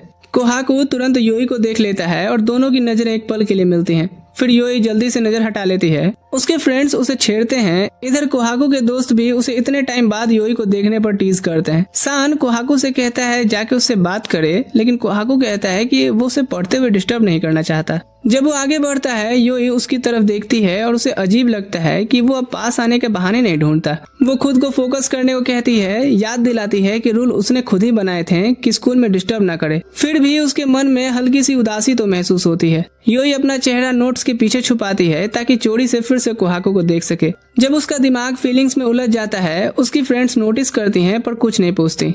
वो फिर से देखती है और इस बार वो उसे देखते पकड़ लेता है। वो जल्दी से मुड़ जाती है और देखती है कि कोहाको ने मैसेज भेजा है। मैसेज खोलकर पढ़ती है तो उसने पूछा था कि क्या वो ठीक है। वो फिर उसकी तरफ देखती है और वो उसकी तरफ मुड़कर हल्की सी मुस्कान देता है। वो रिप्लाई करती है कि बस उसकी प्रेजेंस से डिस्ट्रैक्ट हो रही है। फिर जल्दी से ऐड करती है कि ऐसा लग रहा है जैसे मेरे कोई पेरेंट्स आ गए हों। उसका ये रिप्लाई पढ़कर वो जोर से हंस पड़ता है। टीचर उसे साइलेंस बोलते हैं और वो खुद को संभाल करके टेक्स्ट करता है कि उसे हंसाना बंद करे। जब वो मुस्कुराने लगती है, वो बाद में डेट पर बुलाने की कोशिश करता है, लेकिन वो रिप्लाई करती है कि उसे काम है और बात खत्म हो जाती है। कुछ देर बाद योई की क्लास डिसमिस होती है और वो लाइब्रेरी से निकलते हैं। वो दरवाजे के पास एक पल रुकती है। जब कोहाको नोटिस करता है, वो हल्का सा वेव करके बाहर निकल जाती है। कोहाको हैरान लगता है, लेकिन केंटारो का रिएक्शन सबसे ज्यादा शॉकिंग होता है और वो तो शर्माने ही लगा था। कोहाको उसे जोर से डांटता है कि साले वो मेरे लिए था, जो चीज बाहर से योई और उसके दोस्त भी सुन लेती हैं। योई मुड़कर देखती है और कोहाको को मुस्कुराते पकड़ लेती है, जो चुपचाप इशारों में कहता है कि फिर कभी बाहर जाएंगे। योई हैरान रह जाती है और उसके सीने में गर्माहट फैलती है। वो मानती है कि उसे कोहाको की मीठी स्माइल पसंद है। स्कूल के बाद घर जाते वक्त योई उसके चैट्स चेक करती है। लाइब्रेरी के बाद उसने कांटेक्ट नहीं किया। वो याद करती है कि उसने डेट को पूछा था, तो सोचती है कि वो उसे कहाँ ले जाना चाहता था। उसके ख्याल कोहाको पर चल रहे होते हैं कि तभी वो ट्रेन में फिर से एक परेशान लड़की को नोटिस करती है। वो पास जाने वाली होती है, लेकिन एक लड़का पहले पहुंच जाता है उसे कंफर्ट करने। वो गौर से देखती है और समझती है कि ये तो वही है जो उसकी फैमिली के करी रेस्टोरेंट आया था। ट्रेन से उतरते वक्त तकुदो फिर से वही स्टेशन पर उतरता है और वो देखती है कि वो फिर से उसके फैमिली रेस्टोरेंट की तरफ ही जा रहा है। दरवाजा खोलते ही योई के फादर उसे ग्रीट करते हैं, लेकिन हैरान होते हैं जब योई को तकुदो के पीछे देखते हैं। तकुदो मुड़कर योई को घबराहट में ग्रीटिंग देते देखता है। सब सेटल होने के बाद फादर अभी तक ना बताने पर माफी मांगते हैं और फॉर्मली इंट्रोड्यूस करते हैं कि तकुदो उनका नया पार्ट टाइमर ज्वाइन हुआ है। योई और उसके फादर दोनों एक पल के लिए उसकी प्रेजेंस से प्रभावित होते हैं जब वो अदब से झुक करके उसे जॉब देने के लिए थैंक्स कहता है। काम शुरू होता है और तकुदो आसानी से कस्टमर्स को चार्म करता है। रेगुलर्स मजाक बनाते हैं कि फादर आइडल एजेंसी शुरू कर रहे हैं क्या, क्योंकि अब तो दो हैंडसम सर्वर्स हो गए हैं। वो नोट करते हैं कि तकुदो अपने सरनेम पर खड़ा उतरता है, जिसका मतलब भी जापानीज में प्रिंस होता है। योई उसे गौर से देखती है और सच में वो कोहाको से ज्यादा ट्रेडिशनल प्रिंस जैसा लगता है। फिर वो देखती है कि तकुदो लड़कियों की टेबल पर ड्रिंक्स लाना भूल गया। कंप्लेन शुरू होने से पहले योई खुद सर्व करती है और उनका तुरंत दिल जीत लेती है। तकुदो माफी मांगता है, लेकिन लड़कियां बोल पड़ती हैं कि वो और योई साथ अच्छे लगते हैं। मजाक में कहती हैं कि जैसे दो प्रिंस सर्व कर रहे हैं उन्हें। योई कॉम्प्लीमेंट से स्मूथली हैंडल करती है, जबकि तकुदो चुपचाप उसे ऑब्जर्व करता रहता है। बाद में सप्लाई रूम में तकुदो योई के पास आता है और उसके निकनेम के बारे में पूछता है। वो बताती है कि लोग अक्सर उसकी मैस्कुलिन अपीयरेंस की वजह से उसे लड़का समझ लेते हैं। तकुदो कहता है कि वो समझ सकता है क्योंकि लोग अक्सर उसे भी उसके लास्ट नेम पर चिढ़ाते हैं और उससे डिपेंडेबल होने की उम्मीद रखते हैं। इसी वजह से प्रिंस का निकनेम उसके लिए प्रॉब्लम बन गया क्योंकि वो भी काफी गलतियां करता है। यूई कहती है ऐसा नहीं है, वो सच में अपने नाम जैसा ही है। उसे याद दिलाती है कि उसने पहले उसे एक लड़की को बचाते हुए भी देखा था जब एक आदमी उसे छेड़ रहा था। तकुदो उसकी बात से हैरान रह जाता है कि उसने ये नोटिस किया। अचानक वो कहता है कि उसने हमेशा उसे प्रिटी गर्ल समझा है, प्रिंस नहीं। यूई एक पल के लिए फ्रीज हो जाती है क्योंकि इस वर्ड से उसे कोहाको की पहली मुलाकात वाली खूबसूरत वाली बात याद आ गई और उसका चेहरा गर्म हो जाता है। तकुदो घबरा जाता है सोच करके कि शायद उसने उसे ऑफेंड कर दिया और जल्दी समझाता है कि दरअसल वो ऑल बॉयज स्कूल से आया है, इसलिए लड़कियों को पहचानने की आदत है उसे। शर्माते हुए यूई कहती है कि उसे कॉम्प्लीमेंट बुरा नहीं लगा क्योंकि वो अपने दिमाग में इस कॉम्प्लीमेंट को कोहाकू के कॉम्प्लीमेंट से रिलेट कर रही होती है। उधर कोहाकू अपने मेन हाउस लौट आता है जिस पर उसकी माँ हैरान होती है क्योंकि वो इतनी जल्दी वापस आने की उम्मीद नहीं की थी। वो बताता है कि मैं सिर्फ कुछ कपड़े लेने आया हूँ। माँ उसे डिजाइनर कपड़ों के बैग्स देती हैं जो उसके अंकल जी ने भेजे हैं। कोहाकू थोड़ा अनईजी होता है पर माँ कहती है अंकल जी ने बड़े प्यार से भेजे, बेटे देख तो ले। वो उधर बोल रही थी और इधर कोहाकू जल्दी से सब पैक करके निकल जाता है। ऐसा तो मैं करता हूँ। दूसरे घर जाने से पहले वो कन्वीनियंस स्टोर रुकता है जहाँ कुछ लड़कियों को अपने बारे में बात करते सुनता है। अचानक उनके पास आकर कहता है हाँ मेरे दद्दू को रॉयल्टी मिलता है क्योंकि वो थॉमस एडिसन के खानदान से है, इसलिए बहुत अमीर है। लड़कियाँ कंफ्यूज होकर के देखती हैं तो वो हंसी में बोलता है अरे मजाक था भाई, मजाक। गुस्सा होने की जगह लड़कियां उसकी हैंडसम स्माइल पर फिदा हो जाती हैं। वो हल्का सा उनके कंधे पर थपकी देकर कहता है रूमर्स में पढ़ने के बजाय पढ़ाई पर ध्यान दो। उसके जाने के बाद वो एक्साइटेड हो जाती हैं कि कोई इतना कूल कैसे हो सकता है। घर जाते हुए उसे सब कुछ बेजान सा लगने लगता है। वो अपने पास्ट के बारे में सोचता है और अब यूई के बिना उसे दुनिया बेरंग लगने लगती है। तभी वो अचानक से सामने आ जाती है तो उसे ऐसा लगता है कि उसके नाम का लगाया हुआ गुलाब फिर से खिल उठा है। वो उसे स्नैक्स ऑफर करता है और पता चलता है कि वो अभी शिफ्ट खत्म करके आई है। सांस चलते हुए कोहाकू बताता है कि पहली मुलाकात में भी वो यही स्नैक्स खा रहा था। यूई हैरान होती है कि उसे इतनी छोटी सी बात याद है। वो कहता है कि मैं भूल कैसे सकता हूँ, उस दिन तुम मुझे मिस्टीरियस जो लगी थी। यूई तुरंत बोलती है कि मिस्टीरियस वो तो तुम हो, पता नहीं कितने राज छुपा रखे हैं तुमने। कोहाकू कहता है मैं तो हमेशा से ऐसा ही हूँ और मुझे तो यकीन नहीं होता कि तुम्हें डेट कर रहा हूँ। यूई सोचती है कि ये लाइन तो मेरी होनी चाहिए थी। चलते हुए एक तेज गाड़ी गुजरती है और उनके हाथ लगभग टकरा जाते हैं। यूई सोचती है कि क्या हाथ पकड़ें, पर डिसाइड करने से पहले ही कोहाकू उसकी उंगलियां पकड़ लेता है। फिर वो उसे लोकल समर फेस्टिवल चलने को कहता है और वो हाथ संभालते हुए मान जाती है। कोहाकू खुश होकर कहता है तो फिर युकाता पहनना। वो सीधा मना करती है क्योंकि उसके पास नहीं है। कोहाकू फोन पर ऑप्शंस देखने लगता है तो यूई उसका फोन छीनने बढ़ती है, पर कोहाकू उसका हाथ पकड़ कहता है अच्छा ठीक है, तुम जो भी पहनो अच्छी ही लगोगी। यूई कहती है कि तुम बहुत बड़े फ्लर्टबाज हो और दोनों ऐसे ही हंसी मजाक में झगड़ते हुए आगे बढ़ते हैं। यूई इस सोच में होती है कि उसे फेस्टिवल में क्या पहनना चाहिए और ये भी कि क्या ये हमारा एक्सपेरिमेंट हमेशा नहीं चल सकता। वो सोचती है कि खत्म होने पर क्या होगा। सीन शिफ्ट होता है जहाँ वो अपनी दोस्त को फेस्टिवल प्लान बताती है। पहले शॉक्ड होते हैं पर फिर खुश हो जाते हैं। वो उन्हें साथ चलने बुलाती है पर वो मना करके कहते हैं कि फेस्टिवल सिर्फ उसके और उसके बॉयफ्रेंड का होना चाहिए। फिर याद दिलाते हैं कि तेरा ट्रायल डेटिंग भी तो खत्म होने वाला है ना, और अब उसे डिसाइड करना होगा कि आगे क्या करना है। उधर कोहाकू और उसके दोस्त पी से ब्रेक लेते हैं और अपने फेस्टिवल प्लान्स डिस्कस करते हैं। कोहाकू कैजुअली कहता है कि वो यूई के साथ जा रहा है। केंतारो थोड़ा उदास होता है और सान बोलता है कि तेरा ट्रायल पीरियड खत्म होने वाला है, क्या सोचा है तूने। कोहाकू कहता है कि मैं प्रेजेंट में जीने वाला लड़का हूँ। केंतारो मजाक में बोलता है कि यूई को आजकल ज्यादा लड़के नोटिस करने लगे हैं, कहीं कोई उसे चुरा न ले जाए। फिर वो खुद ही हंसकर मजाक बना देता है, लेकिन कोहाकू उसे एक नजर देखता है, फिर उसे पकड़ के स्ट्रेचिंग कराने लगता है। बाद में उस शाम रेस्टोरेंट में यूई के फादर देखते हैं कस्टमर कम है तो उसे और तकुदो को बोलते हैं जाके खाना खा ले। वो बैठकर स्टाफ मील खाते हैं, एक स्पेशल कड़ी जो सिर्फ उनके लिए बनी थी। तकुदो खुशी से कहता है कि वो यहाँ की कड़ी खाने से कभी नहीं थकता। आगे कहता है कि वैसे फ्री में खाना मिलना ये भी एक बड़ी वजह थी इस जॉब की। खाते वक्त वो ड्रिंक नोटिस करता है और पूछता है ये क्या है। यूई बोलती है कि ये लस्सी है। तकुदो फिर पूछता है कि क्या उसे स्वीट्स पसंद है। यूई आदत से मजबूर मना करने वाली होती है, लेकिन फिर याद करती है कि कोहाकू ने उसे रियलाइज करवाया था कि वो स्वीट्स लवर है, तो ऑकवर्डली कहती है कि हाँ अभी रिसेंटली ही उसे स्वीट्स पसंद आने लगे हैं। तकुदो कहता है रिसेंटली, और उसे इंटरेस्टिंग बोल करके फिर खाने लगता है। छोटी सी चुप्पी के बाद यूई शर्माते हुए पूछती है कि क्या युकाता में लड़कियों को देखना लड़कों को पसंद होता है। तकुदो इससे हैरान होता है यूई जल्दी से कवर करती है कि असल में उसकी एक दोस्त अपने लुक को लेके परेशान है। तकुदो सोचकर ईमानदारी से जवाब देता है कि उसे तो पर्सनली खुशी होगी अगर कोई लड़की फेस्टिवल में उसके लिए ऐसे रेडी हो, और ज्यादातर लड़के भी ऐसा ही महसूस करेंगे क्योंकि इसे पहनने में लगा एफर्ट ही इस ड्रेस को खास बनाता है। हल्का सा शर्मा कर यूई उसे ऑनेस्ट होने के लिए थैंक्स बोलती है और कहती है कि वो अपने फ्रेंड को ये एडवाइस दे देगी। तकुदो मौका लेकर पूछता है कि क्या वो किसी के साथ समर फेस्टिवल जाने वाली है, और यूई हैरान होकर के उसकी तरफ मुड़ती है, पर जवाब से पहले ही उसके फादर लौट आते हैं और दोनों चौंक गए थे। वो अंदर ही अंदर इंटरप्शन के लिए शुक्रगुजार होती है। फादर बोलते हैं कि देखो तो मैं कुछ कस्टमर्स भी साथ लाया हूँ। यूई की हैरानी के लिए ये कोहाकू और उसके दोस्त होते हैं। वो पूछती है कि वो यहाँ क्यों है। कोहाकू कैजुअली कहता है कि अरे केंतारो को यहाँ की कड़ी खाने की तलब उठ रही थी। हालांकि उसे तो लगा ही था कि उसके इस टाइम आने पे वो अपसेट हो सकती है। फिर वो तकुदो को देखकर पास आता है और पूछता है कि ये हैंडसम लड़के बीटीएस छोड़कर वेटर का काम कब से करने लगे। यूई तुरंत कोहाकू को डांटती है और बताती है कि वो नया पार्ट टाइमर ज्वाइन हुआ है। फिर तकुदो को काउंटर के पीछे ले जाती है। कोहाकू के फ्रेंड्स उसके कंधे पर हाथ रख के ड्रामा में कहते हैं ये इश्क नहीं आसान, और फिर सीट्स पर चले जाते हैं। कोहाकू पहले इग्नोर करता है, पर उसका यहाँ होना उसे सच में चुभ रही थी, क्योंकि पहले भी उसने विंडो से तकुदो को देखा था और यूई को उससे बात करते हुए अजीब शर्मीली और खुश नोटिस किया था। जब यूई ऑर्डर लेने आती है, कोहाकू उसे एक टक घूरता रहता है। वो पूछती है पगला गए हो का? वो हल्का सा कहता है कि वो इतनी खूबसूरत है कि ना देखूं तो चैन मुझे आता नहीं है।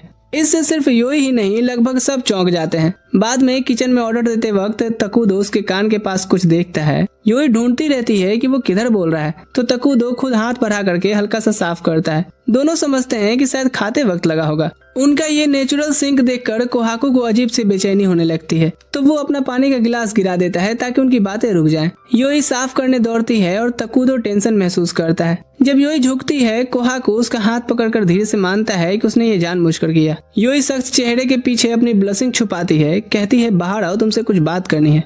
बाहर वो पूछती है कि क्या था ये सब, रेस्टोरेंट से बैन होना चाहते हो क्या? कोहाकू नजर चुराकर हल्का सा सॉरी बोलता है, जिससे वो और चिढ़ जाती है। वो कैजुअली कहता है कि देखा नहीं तुमने वो कितना हैंडसम है। यूई हैरान होकर पूछती है तो?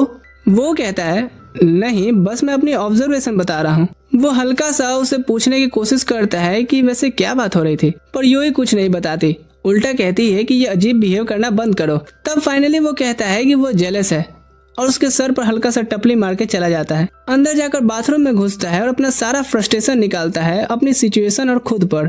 बाहर यूई जम सी जाती है और धीरे से दीवार से फिसल कर बैठ गई थी। जब उसे बात समझ आती है, काम पर लौटकर वो कंसंट्रेट नहीं कर पाती। उसकी नजर बार बार कोहाकू पर जाती है, जो दोस्तों से नॉर्मल बात कर रहा था, लेकिन खाते हुए वो आज उसे एक भी बार नहीं देखा, और ये चीज उसे बेचैन करने लगती है।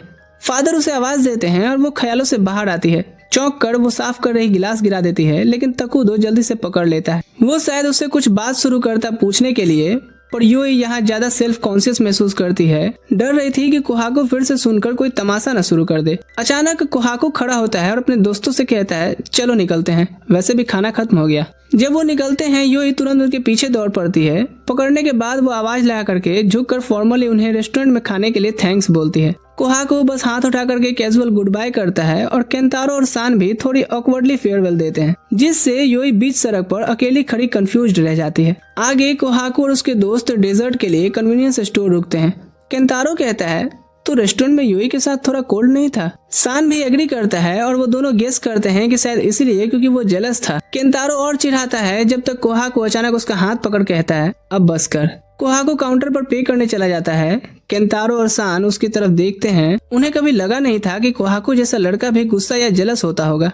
उस रात यूई अपने और कोहाकू के साथ के मैसेजेस स्क्रॉल कर रही होती है, सोचते हुए कि यहाँ हमारी कन्वर्सेशन कितनी अच्छी होती है, आज वाले दिन के बिल्कुल अपोजिट। वो सोचती है कि शायद मुझे उससे कुछ कहना चाहिए था, पर वो उसकी जेलसी से इतनी चौंक गई थी कि सही से रिप्लाई भी नहीं कर पाई। उसकी सिस्टर घर आती है और अंधेरे लिविंग रूम में उसे अकेला बैठा देख करके हैरान होती है। लाइट ऑन करके कैजुअली पूछती है क्या उसका बॉयफ्रेंड तकुदो है। यूई तुरंत मना करती है। सिस्टर कहती है कि मैंने बस एज्यूम किया था क्योंकि तुमने कहा था कि वो प्रिंस कहलाता है और तकुदो का सरनेम भी प्रिंस जैसा है। चिढ़कर यूई कहती है कि मेरा वो जो भी है बॉयफ्रेंड नहीं है, हम ऑफिशियली डेट भी नहीं कर रहे हैं क्योंकि मैं उस पर पूरा भरोसा नहीं करती। वो कोहाकू स्विफ्टली पर्सनालिटी वाला है, बिल्कुल जैसे कोई लोमड़ी।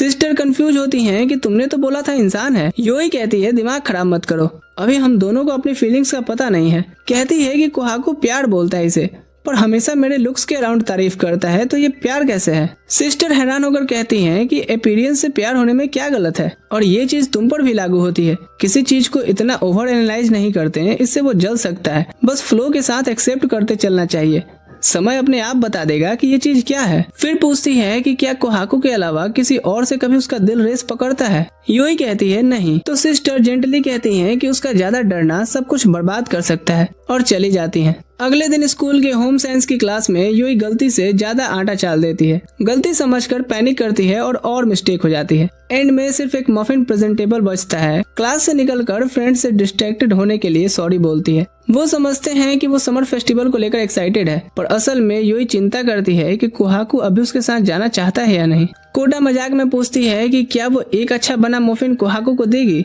टीज करते हुए इमेजिन करते हैं कि वो पक्का मना करेगा, पर यूई सोच में पड़कर अनाउंस करती है कि वो मफिन कोहाकू को देगी, और सब शॉक्ड हो जाते हैं।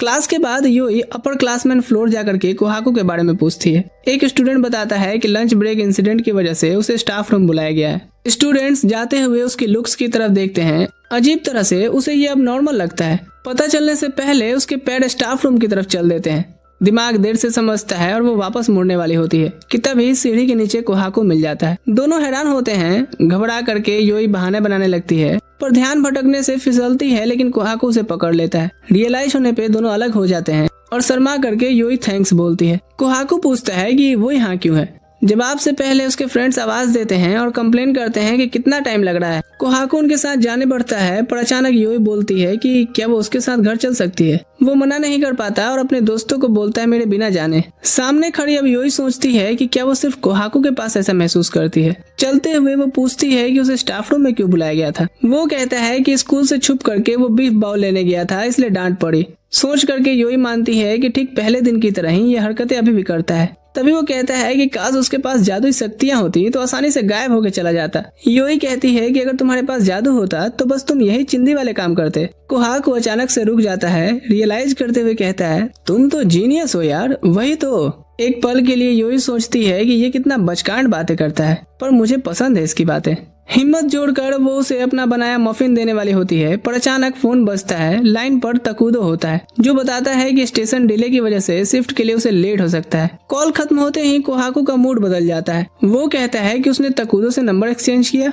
यूई कहती है काम के लिए ये जरूरी था। कोहाकू बोलता है मुझे पसंद नहीं, क्योंकि तकुदो साफ तौर पर उसे पसंद करता है। यूई कहती है नहीं करता। कोहाकू कहता है करता है। यूई कहती है नहीं करता, और वैसे भी तुम भी तो अपने फोन में कई लड़कियों के नंबर्स रखे हो। इतना सुनते ही कोहाकू लगता है एक एक करके नंबर्स डिलीट करने। यूई मना करती है कि मेरा वो मतलब नहीं था। फिर वो कहती है कि वो जब जेलस होता है ऐसी हरकतें ना करे, क्योंकि उसे नहीं पता कि कैसे रिएक्ट करते हैं। कोहाकू अचानक जोर से बोल पड़ता है कि उसे भी नहीं पता कि वो ऐसा क्यों फील करता है। बोलते ही रियलाइज करता है कि वो चिल्ला गया। जल्दी से सॉरी बोल करके चलना शुरू कर देता है। यूई उसे देखते रहती है और उसे अपनी सिस्टर की कही बात याद आती है। सीन शिफ्ट होता है। मॉल में कोहाकू अपने दोस्तों से मिलने आता है, पर सिर्फ सान मिलता है। केंतारो नहीं आया था अभी तक, तो दोनों विंडो शॉपिंग करने लगते हैं। आई ग्लास शॉप में सान कैजुअली यूई के साथ उसके समर फेस्टिवल डेट के बारे में पूछता है, पर कोहाकू एक्साइटेड नहीं लगता। वो कहता है कि उसने यूई को कांटेक्ट भी नहीं किया और बोलता है कि शायद ट्रायल पीरियड खत्म होने के बाद वो रिलेशनशिप कंटिन्यू न करे। तभी केंतारो आता है और हेवी मूड फील करता है। कोहाकू बताता है कि वो सान को समझा रहा था शायद फेस्टिवल अटेंड ना करे। केंतारो हैरान होता है और पूछता है क्या बात हो गई, पर सान रोक देता है। केंतारो को लगता है उसका ब्रेकअप हो गया, तो बोलता है चल फिर ब्रेकअप पार्टी करते हैं, बिल मैं दूंगा। कैफे जाते हुए केंतारो कहता है तो फेस्टिवल हमारे साथ घूमने चल। कैफे पहुंचकर वो ड्रिंक्स लेने जाता है। कोहाकू और सान अकेला रह जाते हैं। सान धीरे से पूछता है कि क्या सच में वो यूई के साथ नहीं जाएगा। कोहाकू कहता है हाँ, और हम फिर से पहले जैसे अजनबी बन सकते हैं। सान तुरंत समझ जाता है और कहता है पर यूई अलग है और उसके लिए उसकी फीलिंग्स रियल हैं। तभी केंतारो बुलाता है और वो अंदर चला जाता है। कोहाकू फोन निकालता है यूई को फेस्टिवल चलने को पूछने को, पर उनके बुलाए जाने पे वापस फोन वैसे ही पॉकेट में रख देता है। दूसरी तरफ अपने दोस्तों के साथ स्टडी सेशन में यूई बार बार फोन देखती रहती है। वो कल के लिए डेट के लिए मैसेज लिखने लगती है, पर बीच में फ्रस्ट्रेशन से सर टेबल पर दे मारती है। उसकी दोस्त चौंक जाती हैं। वो कहती है सब ठीक है, पर नोबेरा और कोदा नोटिस करते हैं मफिन अभी भी बैग में ही है। वो सुनने को रेडी होते हैं कि क्या बात है, पर यूई मना करती है। कहती है कि ये उसे खुद समझना है। पर प्रॉमिस करती है कि अगर सब कुछ खराब हुआ तो वो सबसे पहले उनके पास आएगी। वो एश्योर करती हैं कि उसकी हर तरह से मदद करेंगी। नोबेरा कहती है कि उन मफिन्स को संभाल के रखे, उसे चांस जरूर मिलेगा। अकेली सोच में यूई अपने रिलेशन पर एक नजर डालती है। वक्त के साथ उनके बीच दूरियां कम हुई, पर वो जितने करीब आए उनके बीच का फासला उतना ही बढ़ने लगा। वो गैप्स भरने की कोशिश करती रही पर सक्सेसफुल नहीं हुई। उस रात कोहाको को नींद नहीं आती। वो पुरानी गर्लफ्रेंड्स याद करता है, खास करके एक क्यूट लड़की हासीगावा। शुरू में फ्रेंड्स ने सेलिब्रेट किया और एक लड़के को चिढ़ाया भी जिसे उस पर क्रश था, पर कोहाको जानता था कि वो उसे सिर्फ यूज कर रही थी। एक दिन जब वो दूसरी लड़की से कैजुअली बात कर रहा था, उसने बताया हासीगावा अपने रिच बॉयफ्रेंड की बातें कर रही थी। कोहाको ने सरप्राइज एक्ट किया, पर सच में फास्ट फूड रेस्टोरेंट में पहले ही सुन चुका था। टोन थोड़ा हैरान करने वाली थी, पर बात वही थी। इस तरह की बात होना उसके लिए नया नहीं था, पर उस दिन सांस चल रही लड़की भी खुद को उसके लिए बेटर ऑप्शन दिखाने की कोशिश कर रही थी। उसे पता था कि वो सिर्फ किसी रिच और हैंडसम के साथ दिखना चाहती थी। जब उसने कहा कि हासीगावा के साथ अगर चीज खराब हो जाए तो वो उसके लिए अवेलेबल रहेगी, तब उसे पता चल गया कि वो सही था। और सिर्फ वो दोनों ही नहीं, जितनी भी लड़कियों को उसने डेट किया, सब कोहाको के साथ होने के स्टेटस की तरफ खींची आई थी। सब उसके सामने डिजायरेबल लगने की कोशिश करती थी ताकि अपने सेल्फिश फायदे ले सके। एक दिन उसने अपने बड़े भाई रू को एक लड़की के लिए सच में टूट के रोते हुए देखा। वो कभी उस तरह का अटैचमेंट समझ ही नहीं पाया था। उसके लिए हमेशा थोड़ा सा अफेक्शन मिलना और फिर बोर हो जाना, यही लाइफ में चलता था। पर अभी जो वो फील कर रहा है, ऐसा कभी नहीं हुआ था। अगले दिन यूई अपने फैमिली रेस्टोरेंट में मदद करती है। उसका यूजुअल ग्रुप फेस्टिवल नहीं जा रहा है, ये जान करके उसके फादर कैजुअली उसके प्लान्स पूछते हैं। वो बताती है कि इस साल उसके सारे दोस्त बिजी हैं। काम करते वक्त उसे महसूस होता है कि उसे कोहाको को बता देना चाहिए कि वो फ्री है, पर उसे डर है कि कहीं वो कह देगा तो मैं क्या करूं। जब वो सप्लाईज उठाने वाली होती है, तब तकुदो हेल्प करने आ जाता है। दोनों स्टोर जाकर के सामान रखते हैं। थोड़ी देर बाद वो धीरे से पूछता है तो उसकी वो फ्रेंड जिसको युकाता का सजेशन चाहिए था, उसने समर फेस्टिवल के लिए क्या प्लान किया है। यूई रुक कर बोलती है कि उसकी वो फ्रेंड ने आखिर में नहीं जाने का डिसाइड किया क्योंकि वो थोड़ी डरपोक है, और अपने क्रश के सामने तो और भी डरपोक बन जाती है क्योंकि उसे प्यार या रोमांस समझ ही नहीं आता। अपनी फीलिंग समझने में इतना उलझी रही कि मौका ही हाथ से चला गया। तकुदो ध्यान से उसकी बातें सुनता है और पूछता है कि क्या उसे पूरा यकीन है कि उसकी फ्रेंड प्यार में ही थी। वो कहता है कि प्यार एक अलग फीलिंग होती है और उसके साथ आने वाला डर भी अलग होता है। उसके मुताबिक एक साइन ये भी है कि चाहे कितनी भी भीड़ हो, तुम्हारा एक्शन, तुम्हारा अटेंशन उसी इंसान की तरफ होता है जिसे तुम प्यार करते हो। यूई तुरंत कोहाको को याद करती है कि कैसे उसकी नजरें हमेशा उस पर ही रहती थी, कैसे इतने लोगों के बीच भी वो उसे आसानी से देख लेती है, और कैसे कोहाको ने कहा था कि लोग अपने आप को उतने अच्छे से नहीं समझते जितना सामने वाला उन्हें समझ सकता है। उसकी आंखें खुल जाती हैं जब उसे समझ आता है कि वो पूरे वक्त कोहाको से प्यार करती रही है। बिना ज्यादा बोले वो बस तकुदो को थैंक्स बोल करके डाइनिंग एरिया भागती है और फादर को बोलती है कि वो जा रही है। उसके फादर और तकुदो कंफ्यूज रह जाते हैं जब वो एप्रन उतारकर रेस्टोरेंट से बाहर भाग जाती है। बाहर आकर वो अपने दोस्तों को कॉल करके पूछती है कि क्या किसी के पास युकाता है। किसी के पास नहीं होता। तब नोबेरा को याद आता है कि उसने एक किमोनो रेंटल शॉप पर आर्टिकल लिखा था और उसका एड्रेस भेज देती है। यूई तुरंत उस तरफ दौड़ पड़ती है। कुछ घंटों बाद अंधेरा होने लगता है। इधर कोहाको और उसके दोस्त फेस्टिवल पहुंच चुके होते हैं। केंतारो बहुत एक्साइटेड होता है। तभी अचानक दूसरी क्लास की लड़कियां उनके पास आती हैं। सान पहले उन्हें मना कर दिया था साथ हैंग आउट करने को, पर लड़कों का कोई खास प्लान ना देख करके सभी मुंह उठा करके आ गई हैं। केंतारो तुरंत भाग के जाता है कि अपनी अपनी चुन लो। सान कोहाको की तरफ देखता है क्योंकि यूई वाली बात अभी तक क्लियर नहीं हुई थी। कोहाको कहता है कि उसने यूई को पूछा था पर उसका रिप्लाई नहीं आया। दिखाने के लिए फोन निकालता है पर पता चलता है कि उसने मैसेज भेजा ही नहीं था। सान कहता है कि तू थोड़ा बहन का अंधा है क्या, बैटरी खत्म होने से पहले उसे प्रॉपर्ली इनवाइट कर। टाइप करने से पहले एक लड़की उसका हाथ पकड़ लेती है और साथ चलने को बोलती है। कोहाको धीरे से हाथ हटाकर सॉरी बोलता है और चार्जिंग स्टेशन ढूंढने निकल जाता है। उसी वक्त यूई किमोनो रेंटल शॉप के सामने पहुंचती है। थोड़ी सांस फूली होती है तभी फोन वाइब्रेट होता है और उसे कोहाको का मैसेज दिखता है, इनविटेशन प्लस सामने दुकान। उसके अंदर डिटर्मिनेशन का एक सर्ज उठता हुआ महसूस होता है। वापस कोहाको के पास वो धीरे से गुस्सा करता है क्योंकि पास वाले स्टोर में चार्जिंग स्टेशन नहीं है। थोड़ी देर बाद उसे याद आता है कि फेस्टिवल ग्राउंड के सामने एक और कन्वीनियंस स्टोर है और वो उधर जाने का डिसाइड करता है।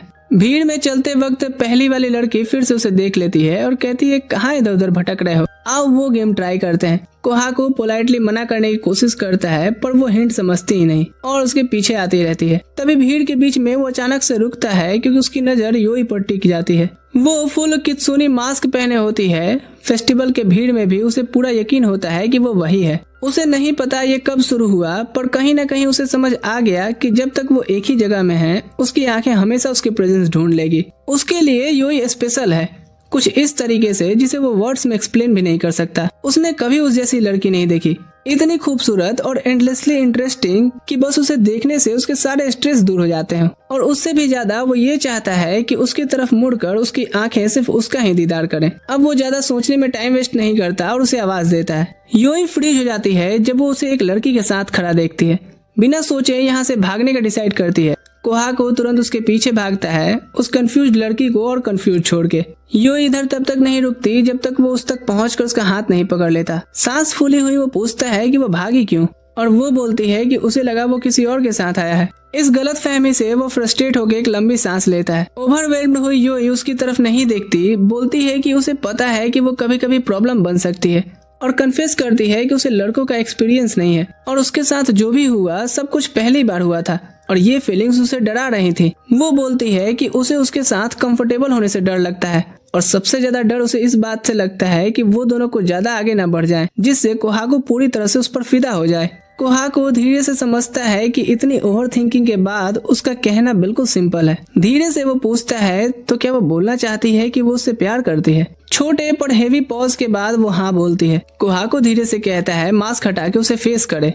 धीरे से वो मुड़कर मास्क हटा देती है। वो उसके गरम से लाल पड़ गए गालों को देखता है जिनमें एक्सप्रेशन स्टेडी और डिटर्मिनेशन होता है। बिना कुछ बोले कोहाको उसे जोर से गले लगा लेता है, बोलते हुए कि उसे अंदाजा नहीं है कि वो कितना खुश है। उससे चिपकी हुई यूई सबसे पहले उसका तेज धड़कता हुआ दिल और बॉडी की गर्माहट महसूस करती है। वो घबराकर कहती है कि थोड़ी देर के लिए अलग हो जाए वरना उसे हीट स्ट्रोक आ सकता है और अभी तो फेस्टिवल घूमना भी बाकी है। कोहाको कहता है कि मैं इस मोमेंट को कभी खत्म नहीं करना चाहता, पर मजबूरी में धीरे से छोड़ता है और झुककर उसकी गर्दन पर एक किस करता है। फिर हल्का सा उसका हाथ उठा करके उसके हाथों पर किस करता है। जब वो प्रॉपर्ली अपना एक्साइटमेंट शो कर रहा होता है, यूई दोनों हाथ बीच में रख करके उसे रोक देती है। शर्माते हुए बोलती है कि वो अभी इसके लिए तैयार नहीं है। कोहाको खुद को काम करता है, एक जेंटली स्माइल के साथ कहता है कि वो जितना टाइम लेना चाहती है ले ले, तब तक वो उसका पेशेंटली इंतजार करेगा। फिर वो हाथ बढ़ाता है और बोलता है कि चलो फेस्टिवल एंजॉय करते हैं। दोनों साथ साथ फेस्टिवल की तरफ चलते हैं। भीड़ में घुसने से पहले कोहाको बोलता है अभी अपने नमूनों को नहीं बताता, बाद में अच्छे से एक्सप्लेन कर दूंगा। फिर वो उसकी तरफ देख बोलता है कि वो युकाता में बहुत खूबसूरत लग रही है और उसे ये पहने देख करके वो भी खुश है। फिर वो उन्हें लाइट्स और फेस्टिवल की आवाज की तरफ देखता है और यूई भी उसे खुश देख करके एक ब्राइट स्माइल करती है। वीडियो पसंद आया लाइक शेयर हाइप करना। तो नेक्स्ट पार्ट के लिए हम करते हैं 5K लाइक्स एंड 500 कमेंट्स। बाकी मैं मिलूंगा आपसे किसी और वीडियो में। ठीक है दोस्तों, अभी के लिए मैं चलता हूँ। Thanks for watching.